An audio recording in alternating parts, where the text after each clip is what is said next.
오늘은 그 이제 식량 문제가 요즘엔 별로 우리나라는 심각하지 않은데 옛날에 50년대, 60년대 때는 심각했었죠, 식량 문제가. 그죠? 예. 그래서 뭐 막 그냥 그 나이 드신 분들은 다 경험했겠지만 막 쌀이 부족해가지고 그 월남에서 쌀도 갖다가 그냥 배급도 주고 뭐 그랬고 뭐 그랬었던 시절. 또 통일벼라고 그래가지고 또 그 새로운 벼품종 만들어서 맛도 없는 쌀을 만들어가지고 막 먹게 되고 막 그런 식량 문제가 있었는데 미국, 유럽에도 마찬가지였어서 유럽도 식량 문제가 심각한 때가 많이 있었는데 미국에서 유럽에서 이제 주로 이제 그 학자들이 인구는 확 늘어나는데 식량은 안 늘어난다, 걱정이다, 나중에 우리가 다 굶어 죽게 된다 이런 걱정도 하고 그랬었어요.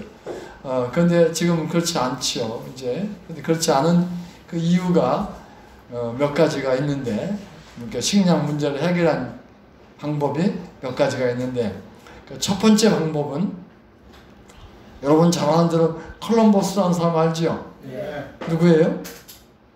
콜럼버스. 아메리카 발견한 그렇지. 아메리카, 미국 그 대륙을 발견한 사람. 어디 나라에서 보냈죠? 콜롬비아. 스페인에서 보내가지고 갔어요. 이제 그 콜럼버스가 최근에는 이제 그 알려지기를 유태인이라고 그렇게 알려주고 있어요. 최근에 연구 결과에. 그러니까 유태인인데 그 지구는 둥글다. 그러니까 우리가 서쪽으로 계속 가면은 인도에 갈 수 있다. 그 인도. 그럼 지구가 둥그르니까 인도가 동쪽에 있지만은 지구 둥그르면 서쪽으로 가면은 결국은 이제 인도에 도달하게 된다 하는 그러한 신념을 가지고 대서양, 유럽의 그 대서양, 포르투갈, 스페인 있는 그 바다가 대서양인데 거기를 서쪽으로 해서 항해를 쭉 해가지고 갔더니 섬이 하나 나왔어요. 아, 이거는 동쪽에 있는 인도구나 해서 동인도라고 그랬어. 동인도제. 근데 알고 보니까 사실 인도가 아니었죠. 아메리카, 미국이었죠. 그런데 그렇게 발견을 해가지고 그 공을 세운 게 뭐 여러 가지가 있겠지만은 첫째는 이제 유럽의 식량 문제를 해결했어요. 어떻게 해결했냐면은 그 아메리카 대륙에 있는 감자, 옥수수가 유럽으로 간 거야. 그래서 그게 유럽의 식량 대체로 옥수수가 또 감자가 이렇게 갔어요. 근데 이제 그 미국에서 또 아메리카 대륙에서 크던 그러한 것들이 유럽에서 이제 키우면서 했어요. 그런데 그런 방법들이 있었는데 이제 화학자 하버라고 하는 사람이 있어. 하버. 좀 이름이 기억하기 어려운데 하버. 한번 따라해볼까요? 하버. 독일 화학자인데 본래 유태인이에요. 유태인. 아까도 콜럼버스도 유태인이라고 그랬는데 그 유태인들이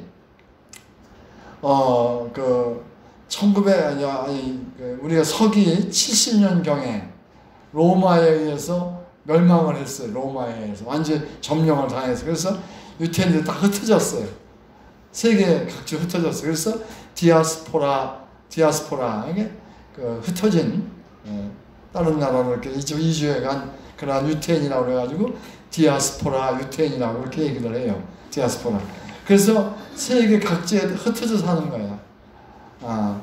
그래가지고 자기 나라에서 안 살고 남의 나라에 살려면은 구박 많이 받죠? 구박받아요. 근데 그 구박받는데 또 유태인들은 또 생존을 위해서 어떻게든 살아야 된다는 것 때문에 악착같이 사는 거지. 그러다 보니까 유태인이 아닌 다른 나라에서 와가지고 막 저런다고 그래가지고 미움도 받고 그러면서 세계에 흩어져 살았어요. 그래, 이제 그렇게 살던 유태인들이 생존을 위해서 우리가 살려면은 이제 열심히 살아야 되겠다 하는 마음 때문에 그런 유태인들이 열심히 뭐 이제 금융가 또는 이제 과학자 이런 뭐 열심히 공부도 하고 열심히 한 거죠. 이제 그래서 유태인들의 어떤 뭐 교육력도 강하고 그래. 그래서 미국의 그 뉴욕에 가면은 그 월가 경제 중심지야. 맨하탄의 월가라고 하는 그 월가에 가면은 유태인들 부자들이 많은 거예요. 유태인들이 열심히 하면서 돈을 많이 모은 거예요. 금융업을 많이 하면 대부업, 금융업을 많이 해서 돈을 모았어요. 보험업도 뭐 유태인들이 많이 하고. 그래서 돈을 많이 모아요. 보험회사는 망하는 법이 없다 그래요. 우리나라도 보험회사 망하지 않아요. 우리가 보험 들으면은 다 따져가지고 손에 안 보게 다 하는 거예요. 그런 금융업계를 장악한 것이 유태인들이라고. 그래서 살아요. 유태인들은 우리 사람들 그 유태인 습성 줄 돈, 받을 돈을 딱 구분해. 줄 돈, 받을 돈. 줄 돈, 갚을 돈이죠. 받아낼 돈, 받아내는 거죠. 그러니까 줄 돈은 가능한 대로 어떻게 늦게 주고, 받을 돈은 가능한 대로 빨리 받고. 그게 유태인들의 아주 습성이야. 그러니까 사람들은 싫어하지 좋아할 게 없죠, 그죠? 아이고 쟤들 돈 가지고 저런다고 싫어할 정도 그렇게 미움도 받으면서도 세계에서 살아남기 위해서 요즘에도 이스라엘에 전쟁이 나와 있죠. 전쟁하죠. 이란하고 전쟁도 하고 또 하모스하고도 전쟁을 하고 그러는데 악착같이 하는 거예요. 그래서 복수심이 강한 거예요. 그러니까 하모스가 이스라엘 나라에 이렇게 명절이 있어. 명절이 있는데 유월절이라고 하는 명절이 있고 또 오순절, 칠칠절 명절이 있고 또 초막절이라는 명절이 있어요. 초막절은 되게 10월 초 초막절이에요. 유월절이라고 그러면 되게 3월 말 4월 초가 유월절. 거기서 50일 있다가 그게 또 칠칠절이라고. 그런 세 가지 큰 명절이 있어요. 근데 미국에서 이스라엘에서 명절을 그러니까 이게 초막절 10월 초 그때 이제 그 명절을 지내는데 그때 이제 하모스가 공격을 해가지고 학살도 하고 납치도 하고 막 그랬어요. 그거를 이스라엘이 보복하기 위해서 전쟁을 가자지구라고 보통 얘기하죠. 가자지구에 아랍 사람들이 많이 살고 있는데 그 가자지구 공격을 지금까지도 안 멈춰하는 거예요. 얼마나 많은 사람이 죽을지 몰라요. 그러다가 또 그런 아랍 사람들의 편을 들고 있는 이란에 또 핵무기가 있어요. 그 핵무기 그거가 이제 이스라엘에 위협이 되니까 그런 핵무기를 만들고 연구하는 것을 또 파괴시키는 폭격을 하고. 근데 이제 지금은 휴전을 한다고 실험 하고 있는데 어쨌든 그런 지금도 전쟁을 하고 있는 그런 이스라엘. 그런데 그러니까 이스라엘 사람들이 세계에서 노벨상을 제일 많이 탄 민족이라고 얘기 들었죠? 그만큼 머리가 좋은 거예요. 우리가 잘 아는 아인슈타인 알죠? 아인슈타인 상대성 이론을 한 아인슈타인도 미국에서 있었는데 본래는 독일에서 있던 유태인이었었어. 독일의 히틀러 나치스를 피해가지고 미국으로 갔죠. 그런 과학자가 있는데 그래서 유태인이 노벨상 탄 사람이 제일 많다. 세계에서 민족 중에서. 물론 이제 이스라엘에서 탄 게 아니라 흩어져 있으니까 미국에서 타기도 하고 독일에서 타기도 하고 그랬어요. 그렇게 과학자. 왜 유태인들이 그렇게 노벨상을 많이 탔느냐? 연구의 의욕이 강한 그 이유가 있어요. 그 교육 방법이 특이해요. 유태인들의 교육 방법은 특이해요. 공부를 많이 하는데 아주 우수한 인재들이 나올 수 있는데 어떻게 하냐면 아주 어렸을 때는 암기를 시켜. 암기. 그래서 암기를 시키는데 뭘 암기시키냐고 그러면 토라라고 하면 토라. 유태인들이 토라라고 하는 게 있는데 그게 뭐냐면 성경책에서 우리가 요새 쓴 성경책에서 창세기, 출애굽기, 레위기, 민수기, 신명기 5권을 토라라고 토라. 그래서 그 유태인들이 아주 중요한 경전으로 인정한 토라예요. 그 토라를 암기시켜요. 어렸을 때. 막 외우게 시켜요. 먼저는 암기시켜요. 그 다음에는 암기시키는 교육이 끝나면은 토론식 교육을 해요. 그냥 제가 여기 강의를 하는데 강의만 하는 게 아니라 서로 질문하고 답하고 하는 거예요. 토론식 강의. 그러면서 이스라엘의 그 유태인들의 창의력이 어떤 과학적인 어떤 그 두뇌가 발달한 거예요. 그래서 노벨상을 탄생 많아요. 예. 그래서 한국의 엄마들은 우리 손자도 보면은 이제 엄마들이 학교 가서 공부해가지고 시험 봐가지고 100점 맞는 걸 되게 좋아해요. 그래서 오늘도 100점 맞았어? 이제 엄마가 아들한테. 한국 엄마들은 그래. 그리고 또 조기 교육을 또 많이 시켜요. 조기 교육. 미리 사전 학습을 또 시켜요. 한국은. 그거는 이제 창의력에 큰 도움이 안 돼. 저희처럼 어려서 암기시키고 그 다음에 막 외우게 시켜야 돼. 그 다음에는 이제 토론식 질문하고 그런 걸 많이 해야 되는데 한국은 그런 암기시키는 것보다는 시험 보는 연습을 많이 시켜요. 교육이. 학원에 가도 시험 보는 연습 시키는 거예요.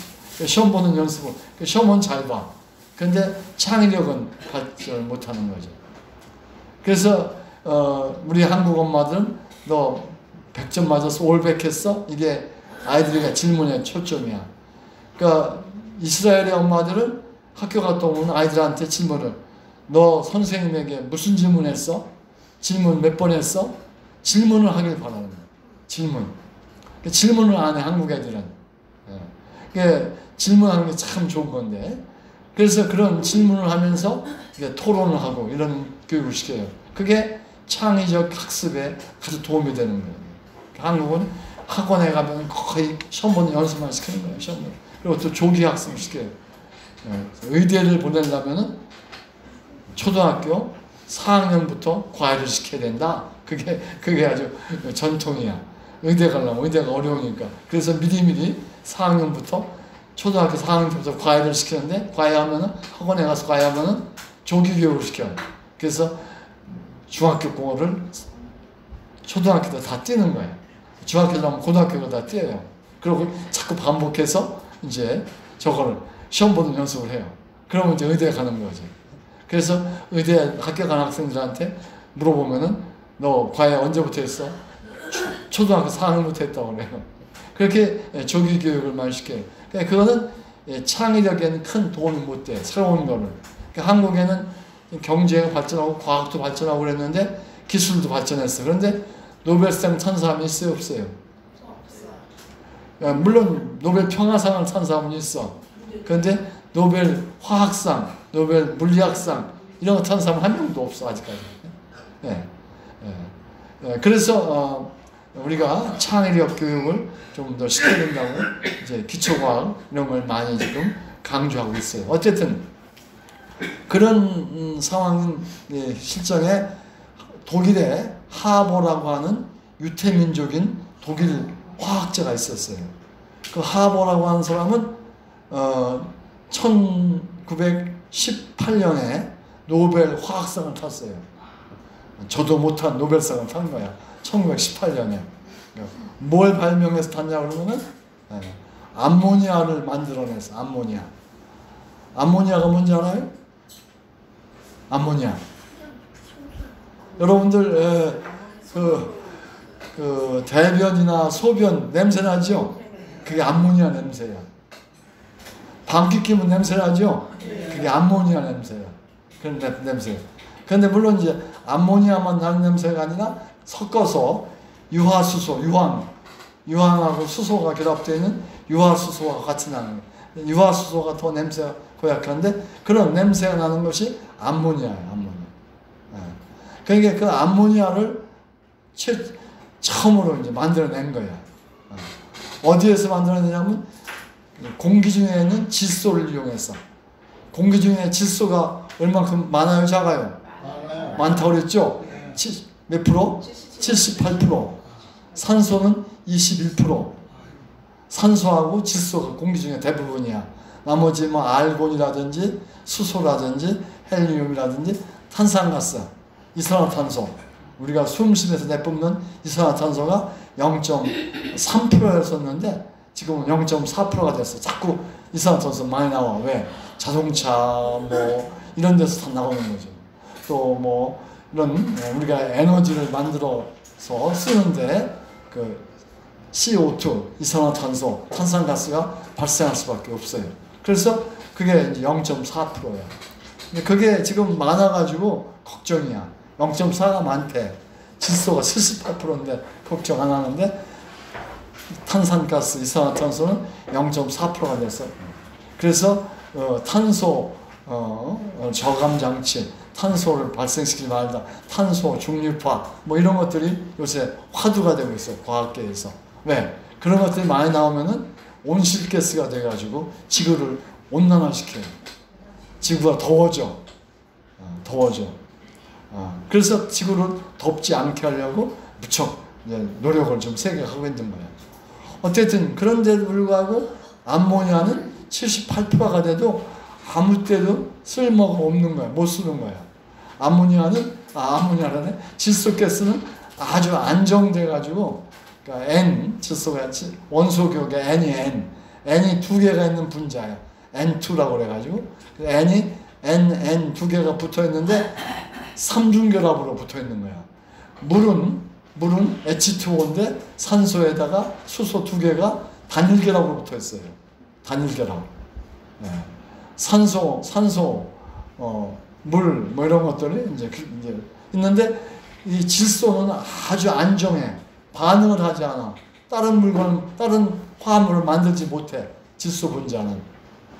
그래서 어디다 써먹지도 못하는데 그거를 쓸 수 있게 만든 사람이 아까 얘기한 하버야. 하버. 독일의 유태인 화학자야. 노벨상을 탄 화학자. 어떻게 만들었냐 하면은 그게 이제 질소를 암모니아로 만드는 거야. 그 공기 중에 질소를 암모니아 기체로 만드는 암모니아 가스 만드는 거야. 그럼 어떻게 만드느냐? 그 만드는 연구를 이제 하버가 실험을 한 거야. 그래서 질소하고 수소. 그러니까 암모니아는 질소에 N에 수소가 3개 붙어 있는 거야. 암모니아. 그 암모니아 그 가스를 만들기 위해서 질소하고 수소를 하는데 열을 높이 가하고 압력을 높이 주어. 그런데 그렇게 해서 해보면 질소가 암모니아가 되는 양이 아주 작아. 안 돼. 그래서 거기다가 촉매를 써. 그러니까 처음에는 철촉매, 쇠로 된 촉매를 쓰고 그 다음에 나중에 별로 수동률이 얻어내는 양이 작아가지고 오수민이라고 하는 그런 금속을 또 써서 했더니 많이 나온 거예요. 그래가지고 1909년에 공기 중에 질소를 가지고 암모니아 가스, NS를 만드는 거를 성공을 했어요. 근데 그 암모니아 가스를 가지고 암모니아 냄새 나는 기체. 그래서 옛날에 뭐 나이 드신 어르신들은 옛날에 막 사람들이 통 들고 아시케키 파는 것도 봤죠? 아시케키 파는 거. 그 아시케키 공장 가봤어요? 못 가봤죠? 그 아시케키 공장에 가면은 냄새가 많이 났어요. 그게 암모니아 냄새. 그 암모니아를 액체로 만들어 가지고 액화시켜요. 압력을 높여주고 온도를 낮추면 액체 암모니아가 돼. 그럼 그 액체 암모니아가 기화하면서 열을 빼서 그래가지고 얼푸는 거예요. 그래서 아시케키 공장에서 암모니아를 많이 썼었어요. 그런데 그런 냉매로 썼던 거죠. 냉동을 시킬 때 쓰는 거. 요즘에는 냉매로 쓰는 것들이 프레온 가스라고 하는 거. 프레온 가스. 거기는 우선 그 불소가 들어있고 하는 그런 가스인데 프레온 가스로 이제 집에서 에어컨 이런데 시원하게 만들고 냉장고가 시원하게 하는 것도 그런 프레온 가스를 액화시켜가지고 압축을 해서 액화시켜가지고 냉매로 만들어서 그 주위를 차갑게 그것이 기체가 되면서 열을 뺏어요. 차갑게 만드는 거죠. 그런 이제 암모니아를 가지고 이제 뭘 만들어? 요소 비료를 만들었어요. 요소 비료. 알죠? 요소라고 하는 거는 암모니아 가스를 가지고서 이산화탄소, 아까 얘기한 탄산가스죠. 그거하고 같이 합하면은 요소가 돼, 요소. 요소는 여러분들 소변에 많은 요소가 들어있죠. 그래서 소변에 요자 써서 요소라고 해요. 소변. 그래서 요소를 만들어냈어요. 요소가 우리가 알고 있는 유명한 질소비료예요. 그렇죠? 질소비료. 비료는 세 가지가 있다고 그래요. 무슨 비료? 질소비료, 그 다음에 인산비료, 그 다음에 칼륨비료, 인산 카리 그랬는데 칼륨이야. 이 세 가지가 비료예요. 그러니까 요소비료, 질소비료는 요소비료예요. 그러니까 요소비료는 식물에 그 잎사귀도 막 크게 하고, 막 뿌리도 크게 하고, 막 식물 성장을 쫙 하는 게 요소비료예요. 그 성장을 시키는 거죠. 그래서 요소비료가 그런 일, 질소비료죠. 질소비료가 요소비료인데 그런 일을 하는 거죠. 그 다음에 인산비료는 열매를 잘 열게 하고, 그런 꽃이 잘 피우게 하고 그런 거죠. 또 그런 뿌리도 잘 하고. 또 이제 카리비료는 또 여름에 더울 때, 가물을 때 말라 비틀어지지 않게 그 방어시켜주는 역할을 하는 그런 3대 비료인데, 그런 암모니아를 만들어가지고 황산암모늄, 질산암모늄, 요소 이런 걸 쉽게 만들 수가 있는 거예요. 그래서 이제 이 하버가 그걸 비료를 만든 거, 질소비료를 만들어내는 거죠. 그래가지고 농작물에다 그걸 뿌림으로 해서 수확을 대폭적으로 늘린 거예요. 그래서 사람들이 뭐라고 했냐면 하버 박사님은 공기를 빵으로 만든 사람, 우리 숨쉬는 공기, 이 공기를 빵으로 만든 사람이라고 별명을 붙여줬어요. 빵이 막 공기에서 나오는 거야. 그게 뭐냐면 질소비료를 만들어가지고 그 비료를 주니까 농작물의 수확량이 확 늘어나는 거예요. 여러분들 질소비료가 없을 때, 이 하버가 없을 때는 질소비료를 어떻게 만들었어요? 인분이었지, 인분. 소변, 인분 버렸어요, 안 버렸어요? 안 버리고 다 화장실에, 그걸 옛날에는 그걸 푸세식 화장실이라고 그랬죠. 지금 푸세식 화장실 있어요? 없어요. 없죠, 다 없어졌어요. 그러니까 한국에 우리 다 옛날 경험했을 거야 아마. 연미 선생님 때도 있었나? 푸세식? 없었어요? 서울에서는 잘 모르겠어요. 서울은 모르죠. 서울은 없으니까. 있었어요. 서울은 잘 없었을 거야. 여기는 없는 데서 사는 거지. 시골에서만 주로 있었어. 농사지니까. 서울은 농사 아니니까. 그걸 퍼다가 날려고 했는데 시골에서는 그걸 다 썼죠. 화장실이 실내에 있는 게 아니라 바깥에 있었어. 냄새나니까. 그래서 그런 거를 이제 비료가 없으니까 비료 대신에 그걸 작물에다 뿌리는 거야. 그래서 근데 그게 거기에 들어있는 암모니아가 뭐 그렇게 많지 않아. 조금밖에 없어. 그래서 그렇게 팍 잘 크진 않아. 물론 그걸 주면 좀 크긴 크지요. 그래가지고 옛날에는 그것 때문에 뭐 대변이가 여기서 뭐가 나오냐면 회충이라고 하는 기생충 알이 나오는 거야. 그래서 그거 뿌린 배추 먹다가 또 회충에 또 걸리는 거야. 그래가지고 초등학교 다닐 때 우리 어렸을 때는 꼭 그거 검사를 해가지고서 기생충 검사를 꼭 했어요. 대변 검사도 하고 그래가지고 알이 있는가 없는가 그걸 하고 그래가지고 또 기생충 약도 먹고 회충 약도 먹고 그랬어요. 그렇게 어렵게 살았을 때. 그런데 그 문제를 누가 해결했어요? 하버가 해결해 준 거예요. 공기를 빵으로 만든 사람. 공기 아무것도 없는 것 같은 게 빵이 되는 거야. 요소 비료 때문에. 그 요소 비료를 어떻게 만들었느냐? 아까 얘기한 대로 수소하고 질소를 해가지고 같이 했어요. 근데 하버가 발명을 했는데 그걸 공업화, 다량 생산을 할 때는 이게 오스늄이라고 하는 금속 촉매가 아주 희귀금속이라서 어렵거든요. 그걸 다시 철 촉매로 바꿔 만들어가지고 다량 생산하는데 역할을 한 사람이 부시라는 사람, 부시. 그래서 하버 부시법이라고 그래.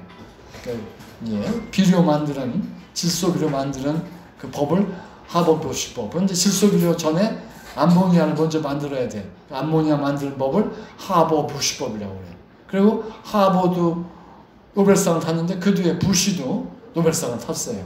그리고 그걸 다량 생산해가지고 비료로 쓴 거예요. 그래서 세계적인 식량 문제가 해결된 거죠. 이제. 인구가 확 늘어나고 막 그랬으니까. 그래서 인구는 산술급수로 늘어나고 아니 기하급수로 늘어나고 농산물 생산량은 산술급수로 늘어난다. 그래가지고 인구가 확 증가하는 거예요.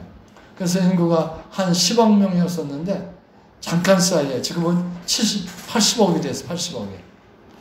그런데 우리는 그래도 식량 걱정을 하지 않아요.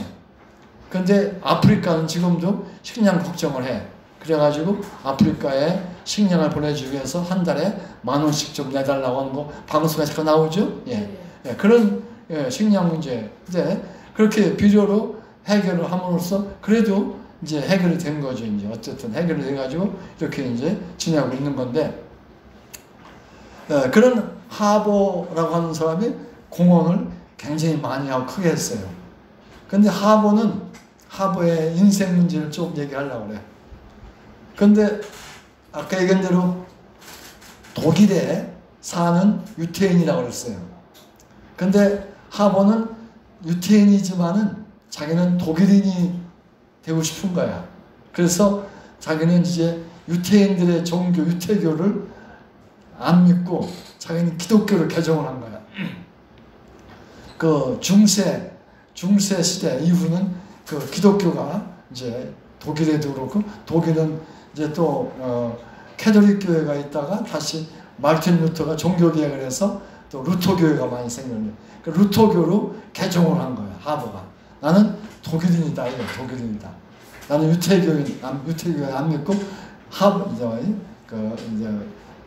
루터교를 믿겠다 하고 개종까지 하고 독일에 대한 충성심이 강했어요.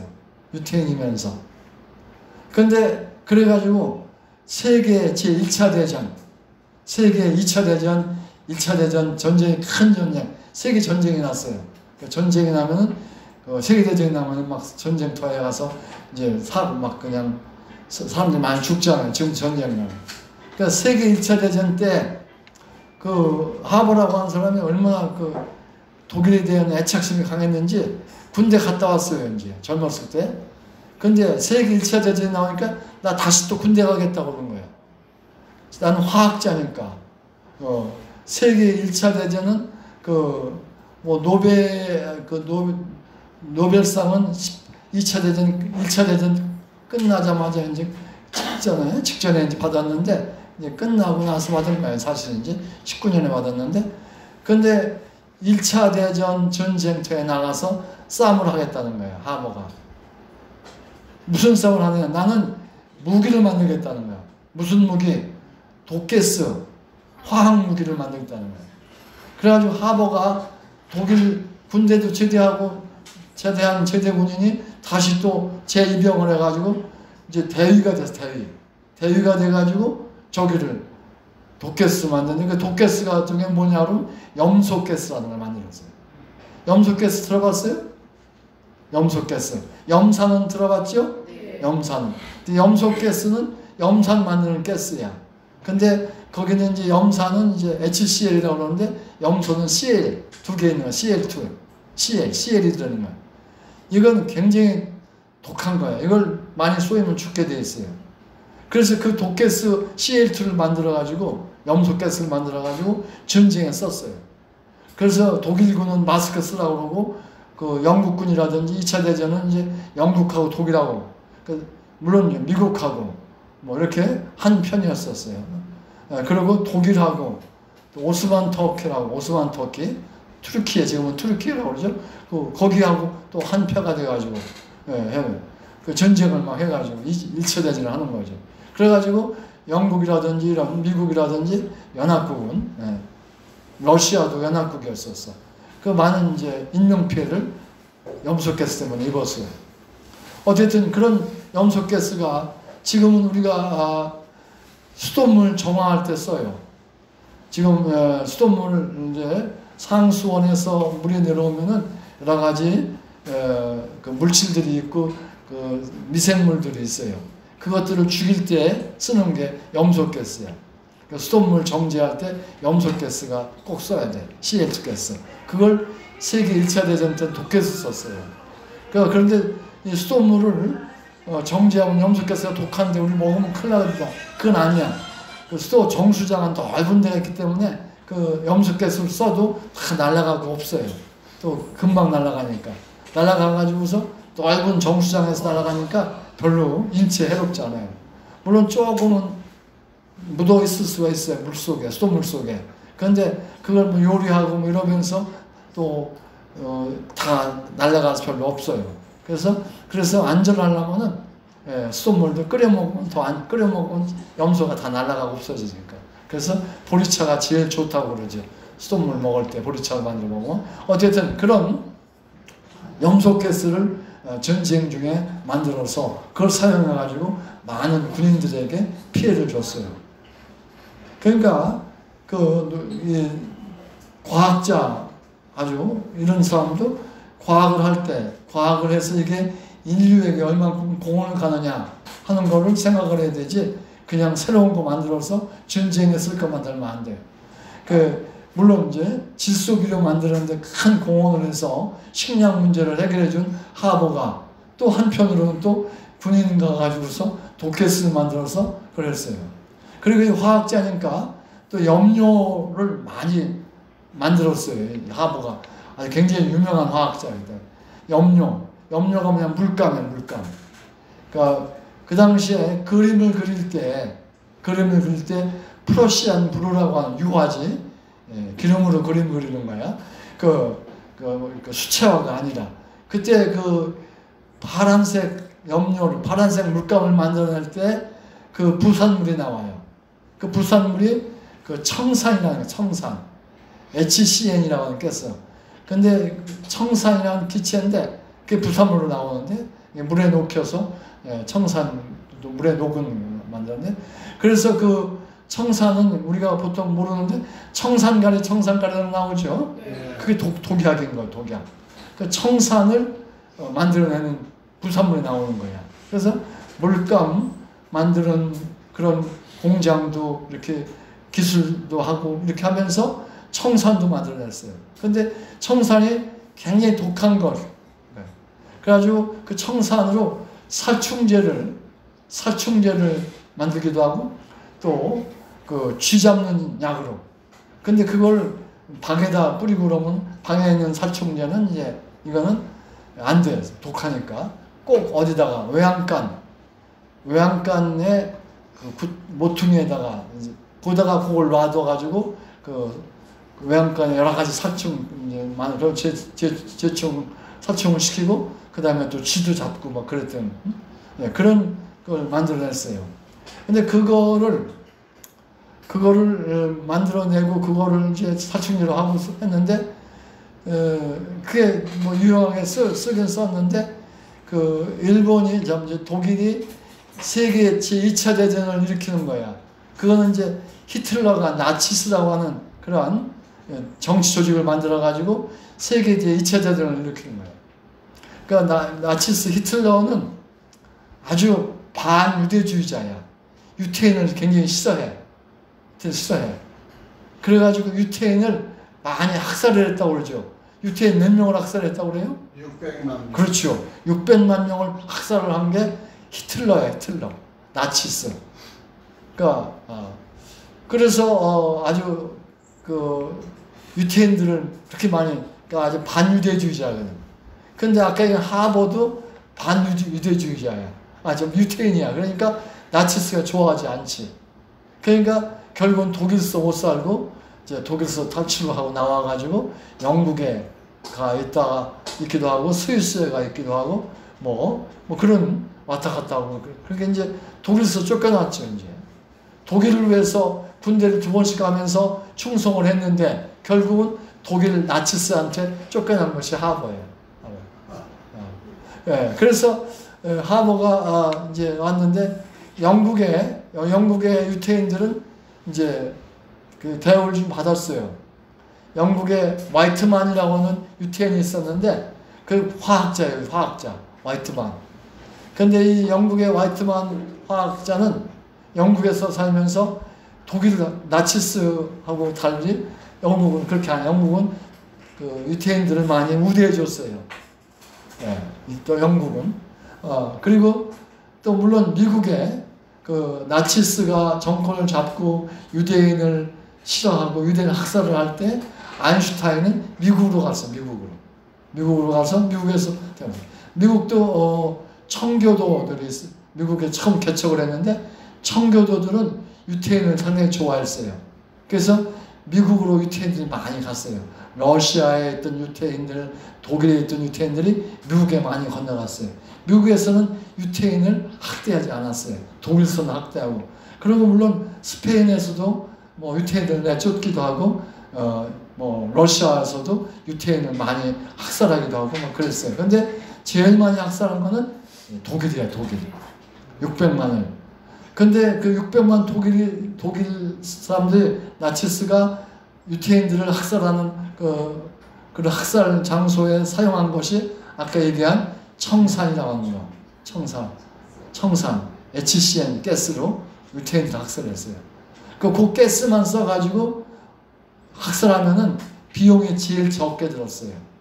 그래서 나치스가 유태인 학살하는 방법이 크게 세 가지였었는데, 한 가지는 그 자동차 엔진을 켜놓고 그 엔진에서 나오는 일산화탄소, 그러니까 옛날에 연탄가스라는 거 있었죠?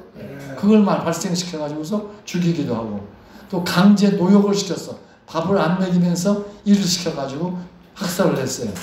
그런데 그런 방법은 돈이 좀 많이 들어가. 비용이 많이 들어가. 시간도 많이 걸리고. 그런데 아까 얘기하는 청산이라고 하는 HCN 가스, 그거로 살해하면은 그냥 순식간에 많은 사람을 죽일 수가 있어요.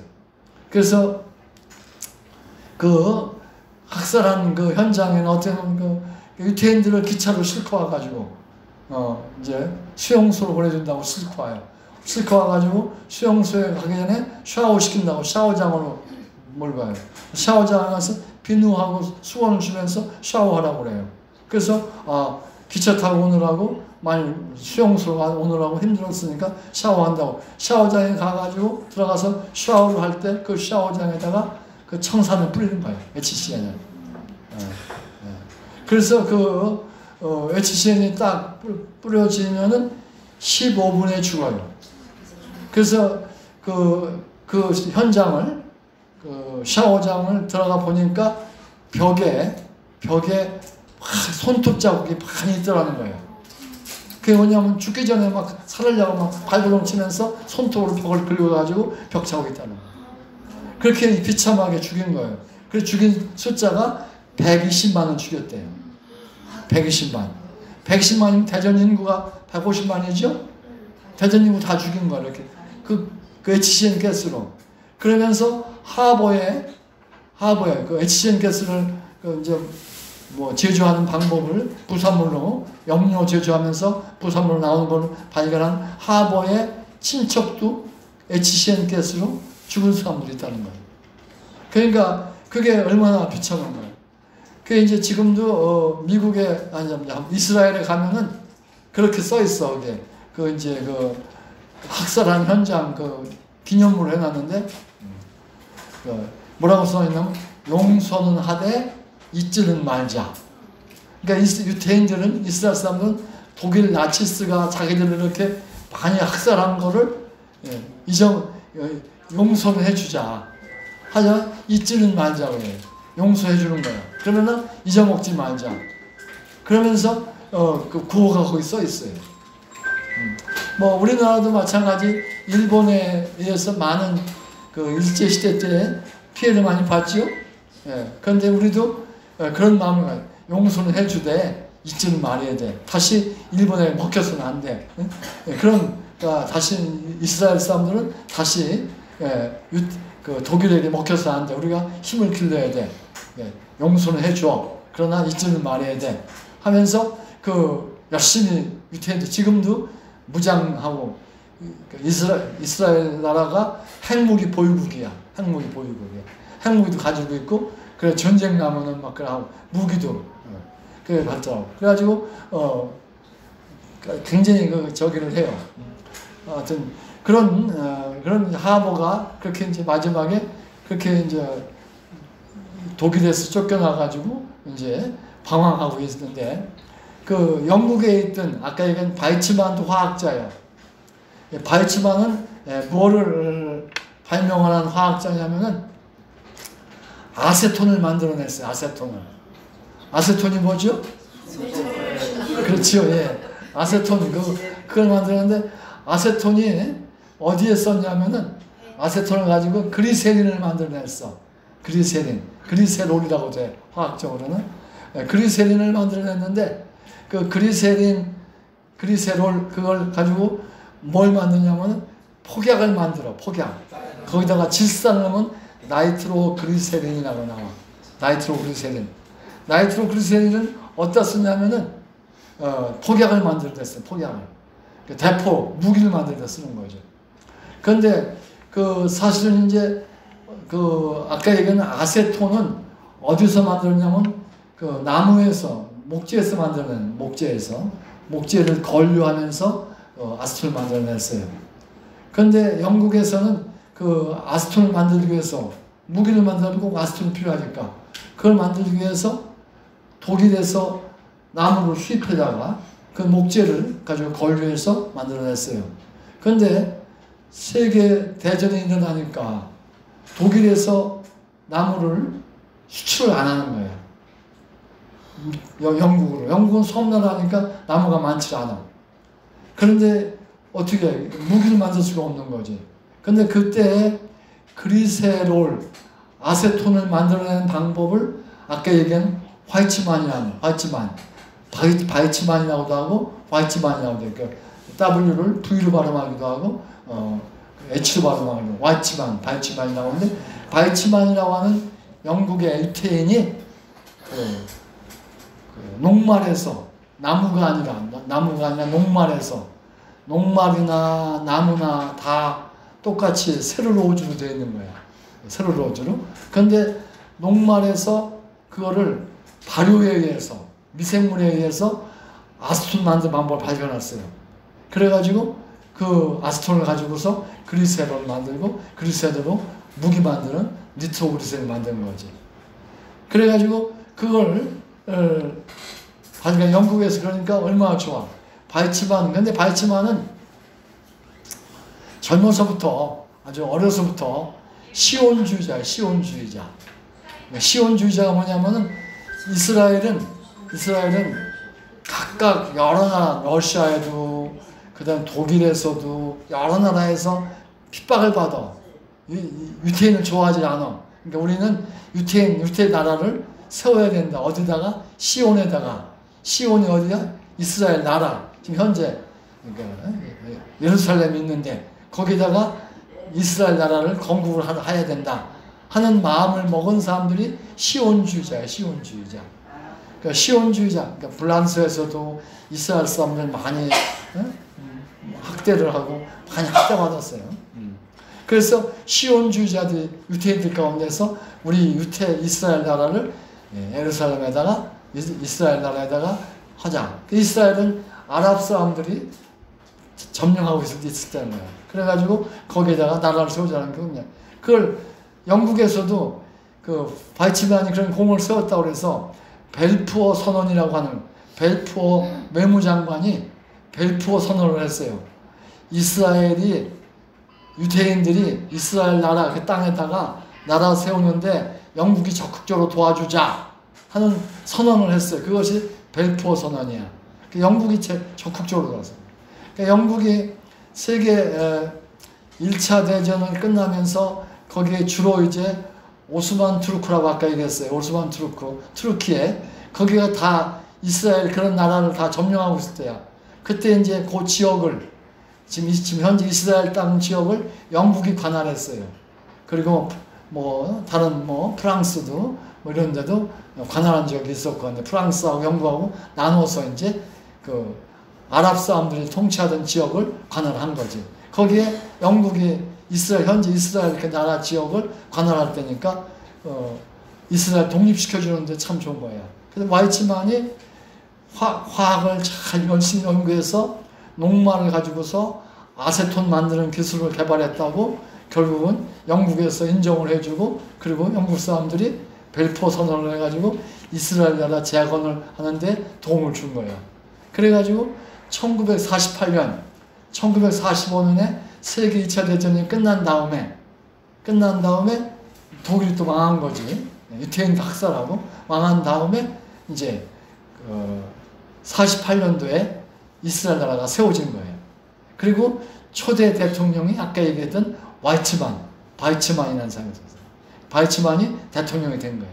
그러니까 영국에서 있다가 또 이스라엘 나라를 세우겠다고 하다가 대통령까지 했는데, 바이츠만이. 그리고 지금도 바이츠만 연구소라고 그래가지고 아주 이스라엘에 가면 유명한 연구소가 있어요. 세계적인 과학자들이 거기 가서 연구하고 싶어 하는 거예요. 또 뭐 박사 코스도 있고 그래요. 내 제자 하나가 거기 가서 박사 코스를 밟았어요. 네. 그래, 바이츠만 연구소에 가서 그런 제자가 있었는데, 어쨌든 그렇게 유명한 연구소가 있는 거예요. 그게 이름 따서 바이츠만 연구소, 바이츠만 대통령, 이게 된 거예요. 그러니까 하버는 정말 좋은 비료를 만들어내서 우리에게 식량 문제를 해결해주고, 공기를 빵으로 만든다고 했지만은 마지막을 잘못해가지고 염소가스 만드는 그런 일을 하다가 결국은 이제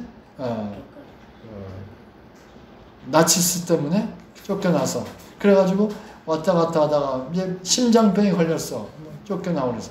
그래가지고 스위스에서 바젤이라는 곳인데, 스위스의 모텔에서 혼자 심장마비로 죽었어요. 심장병 치료받고 하다가 치료 못하고 그냥 혼자 죽은 거예요. 외롭게 혼자 모텔방에서 하버는 죽고, 바이츠만은 대통령까지 하고, 또 지금까지도 그 사람을 기리는 연구소가, 바이츠만 연구소가 지금까지도 있고, 세계적인 과학자들이 거기 가서 연구하려고 그러고, 뭐 그런 곳이 된 거죠. 이와 같이 어떻게 사람이 같은 과학자인데도 어떻게 마지막 살았느냐, 어떻게, 이것이 참 중요한 것 같아요. 그래서 우리들은 아무리 머리가 좋고 아무리 유명한 과학자고 노벨상을 탔다고 하더라도, 그러나 우리가 살아갈 삶의 자세, 도덕적으로 윤리적으로 바르게 살아야 마지막이 좋은 거지.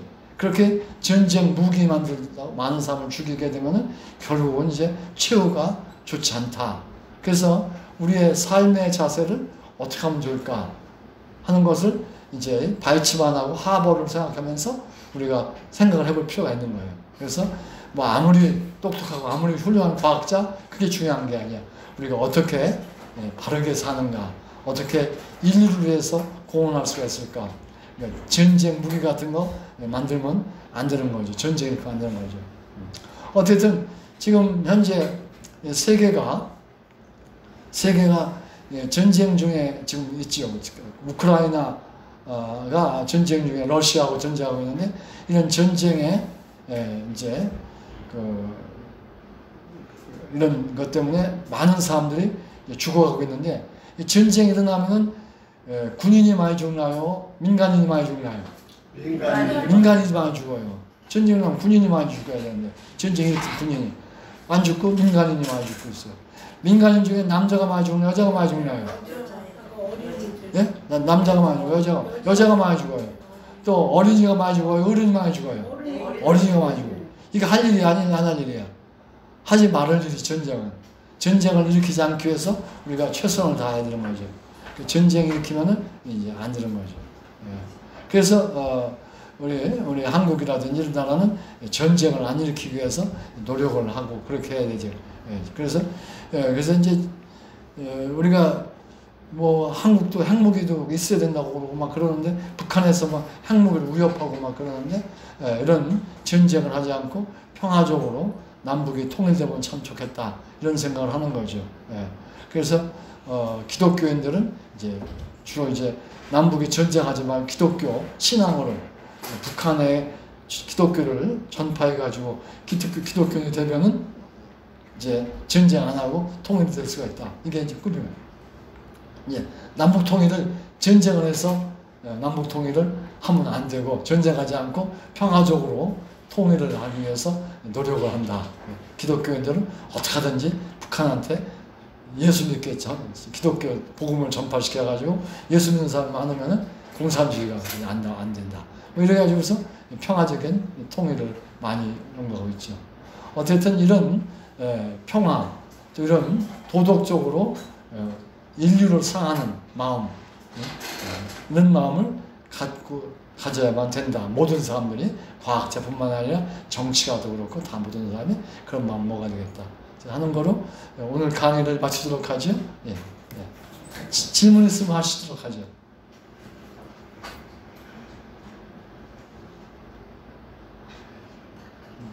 지난번에 박사님께 제가 여쭤본 게 있는데요. 예. 페로몬이라는 거 짐승들한테만 나오는 게 아니라 인간에게도 나오나 하고 제가 여쭤봤습니다. 나 잘 못 알아듣겠는데. 페로몬. 호르몬. 페로몬이요. 헤르몬이라는 거. 예. 예. 그 헤르몬이라는 것이 화학 물질인데, 예, 그게 이제 호르몬처럼 역할을 한다는 거죠. 그거 아니에요?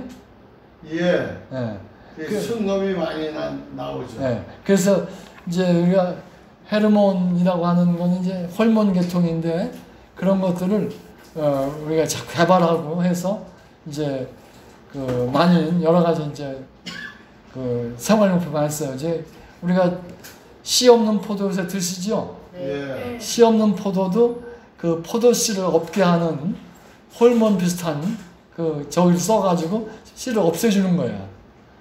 포도나무 자체가 씨가 없는 게 아니라 포도나무에 꽃이 필 때 그걸 해줘가지고 씨를 안 생기게 하는 거죠.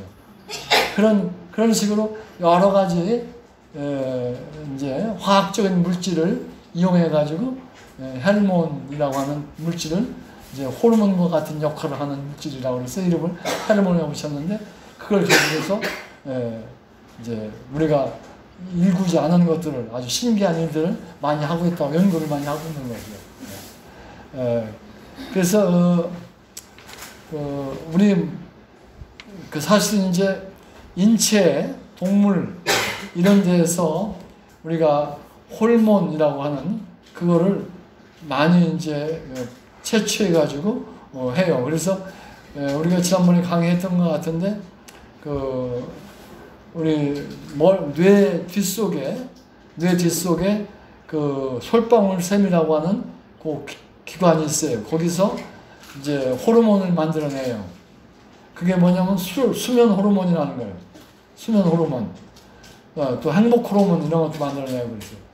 또 뭐 뇌하수체라고 하는 데서 또 호르몬을 또 만들어내고 있고 여러 가지 또 그 콩팥의 바로 위에 거기서도 또 그 호르몬을 만들어내고 있고 그래서 그런 것들을 많이 하고 있어요. 우리 몸속에 나오는 호르몬 중에서 엔돌핀이라는 거 있죠? 예. 엔돌핀이라고 하는 호르몬은 그게 어떤 호르몬이냐 그러면은 엔돌핀, 몰핀하고 똑같은 거예요. 몰핀. 그 엔돌핀은 잘못하면은 그냥 이제 행복 호르몬인가 보다 생각하는데 행복 호르몬이 아니라 마약이야, 마약. 우리 몸에서 만드는 마약. 그래서 몰핀과 같이 몰핀 우리가 사람들이 마지막 세상 떠날 때 도저히 뭐 의학적으로 치료가 안 돼. 그러면은 몰핀을 써가지고서 통증을 완화시켜주고 수면을 시켜줘요. 몰핀 주사를 놔줘요. 그래서 마지막 할 때 그렇게 하는데, 그 몰핀은 아편에서 나오는 거예요. 아편. 근데 아편에서 나오는 물질인데, 우리 몸에서 나오는 아까 그 물질은 어떤 역할을 하냐면은 통증이 날 때 통증을 없애주는 거예요. 우리가 어떤 가다가 무릎 같은 데 벽에다가 딱 부닥치면 아파요, 안 아파요? 아파요. 아팠다가 조금 지나가면 괜찮지요? 네. 왜? 엔돌핀 때문인 거예요. 한번 엔돌핀 한번 따라해볼까요? 엔돌핀. 그 몰핀의 역할을 해서 안 아프게 하는 거예요. 거기 상처가 있어요, 없어요? 좀 부어오른 건 있죠? 네. 부긴 약간 있는데 아프긴 덜해. 그 왜냐면 엔돌핀 때문에 그런 거예요. 그래서 우리 몸에 엔돌핀이 있어서 아픔, 통증을 완화시켜줘요. 엔돌핀. 예. 그리고 또 우리는 또 스트레스 호르몬, 스트레스가 막 생기는 것도 있어요. 그런 것들이 있으면은 그 아픈 통증이 나오는 거, 그거는 또 나쁜 게 아니야. 그래서 그게 통증이 있기 때문에 이거 조심해야 된다, 치료해야 된다, 이렇게 방어를 생기는 거죠. 그래서 그런 것들이 통증이 생기는 거, 그 다음에 통증이 없어지는 거, 또 스트레스가 나오는 거, 스트레스가 없어지는 거, 이런 것들이 다 우리 몸에 꼭 필요한 것들이에요. 그러니까 스트레스 호르몬이 생기면 안 되는데 왜? 병이 되니까. 오래 있으면 안 되니. 그런데 아침에 새벽에 일찍 일어나려면 알람을 하죠. 알람 소리에 깨죠. 왜 깨요? 스트레스 호르몬이 생겨서 깨는 거예요. 그래서 알람 소리가 귀를 울리면서 스트레스 호르몬이 생기는 거예요.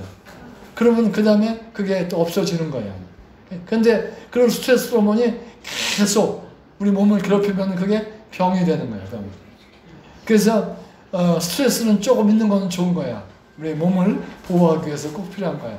근데 그게 너무 오래 스트레스 받으면은 이게 안 좋은 거죠. 그것 때문에 계속해서 그런 것들이 호르몬 그런 것들이 이제 몸에서 작용을 하는 건데 그게 우리 사람뿐만 아니라 식물에도 있고 그 다음에 또 동물에도 있고 그래요. 그 아까 얘기한 수면 호르몬 멜라토닌이라는 거 있죠. 멜라토닌 그 수면 호르몬인데 그걸 이제 사람이 만들어내는 거예요. 실험실에서 몸에서 뽑아내는 게 아니라 처음에는 몸에서 뽑아내가지고 그게 어떻게 생겼는가 구조를 잘 알아낸 다음에 그 다음에 그거와 똑같이 화학적으로 합성을 하는 거지. 그게 이제 화학자들이 하는 거지. 그래서 멜라토닌이라고 하는 그 물질을 만들어내가지고 지금 이제 여행할 때 미국 가고 그러면 미국 상공 그러면 시차가 생겨가지고서 이게 잠이 안 오고 그래요. 그럼 그 멜라토닌 좀 먹으면 참 잘 와요. 시차 회복을 해서. 그런데 어쨌든 또 연구를 해보니까 사람한테는 그런 일이 있는데 또 그래서 밤 10시부터 새벽 4시까지 그 멜라토닌이 우리 몸에서 제일 많이 나와요. 조사를 해보니까. 그래서 수면 호르몬이라고 그래요. 그래서 잠잘 때는 10시부터 잠자가지고서 4시까지 자야 숙면을 한다고 그래요. 그때 멜라토닌 때문에. 그래서 밤늦게까지 한 12시까지 막 텔레비전 보다가 자려면 잠 안 오고 그리고 애들 또 늦게 일어나고 이러다 보면 멜라토닌이 없을 때 또 잠자면은 숙면이 안 되는 거죠. 낮잠 잘 때도 숙면이 안 되는 거죠. 그러나 낮잠도 잠깐 20분 동안 자는 거는 괜찮은 거예요. 그거는 피로를 스트레스 같은 거는 다 없애주는 거니까 좋은 거고. 그런데 멜라토닌은 낮에는 안 나오고 꼭 밤에만 나와. 10시부터 오후 새벽 4시까지. 그때는 꼭 자야 돼. 그때 밤새서 뭐 하지 말고. 어쨌든 그런 멜라토닌이라고 하는 건데 그것도 100% 다 맞는 게 또 아니야. 밤에 잠 안 자고 일하는 것들 있죠. 그것들을 조사해 보니까 그것들도 밤에 잠 안 자는데도 10시부터 새벽 4시까지 그 멜라토닌이 또 제일 많더래. 연구에서. 왜 그런지 그걸 모르는 거야, 아직까지. 화학자들이. 이 잠자는 시간에 많이 나와야 될 것이 수면 호르몬이니까. 근데 잠 안 자고 일하던데, 야간, 밤에 일하는 것들, 박쥐 같은 것들, 그거 조사해 보니까 멜라토닌이 그것들도 밤에 10시부터 새벽 4시까지 많은 거야. 잠도 안 자는데.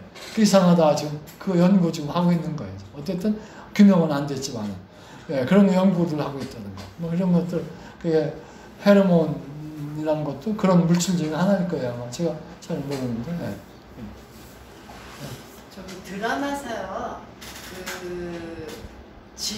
질소 제가 질소로 들었는데 질소를 이렇게 질소액만 이렇게 무슨 괴물 같은 그 괴물을 죽이려고 할 때 그걸 이렇게 내뿜어서 시야를 이렇게 뿌연하게 해주고 그걸 뿌렸는데 그 괴물이 독해서 안 죽었다 그랬는데 그게 직접적으로 질소만 투입했으면 사람이 죽나 싶어서.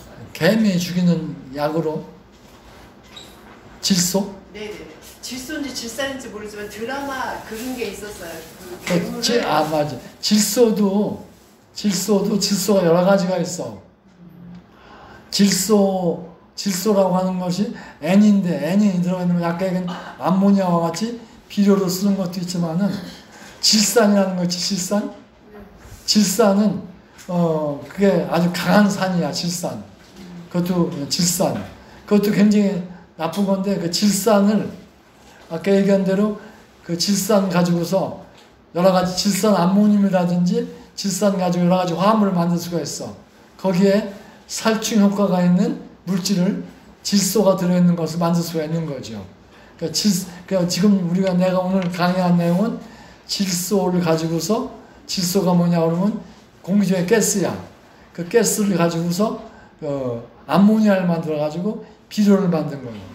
근데 공기 중에 가스로 있는 질소를 가지고서 질산을 만들어서 또 강산, 뭐 녹이는 거, 그리고 또 그런 어떤 질산하고 어떤 물질 섞여서 살충 효과가 있는 거, 그걸 또 만들 수가 있는 거죠. 그러니까 질산 암모늄 같은 거, 비료로 쓰기도 하고, 살충제로 쓰기도 하는데, 그런 것들이 여러 화합물을, 그러니까 NO3라고 그래요. 질산, 그러니까 H2NO3, HNO3라고 하는 그런 물질인데, 그걸 가지고 여러 가지 화합물을 만들어서 살충도 할 수 있고 하는 거지, 이제.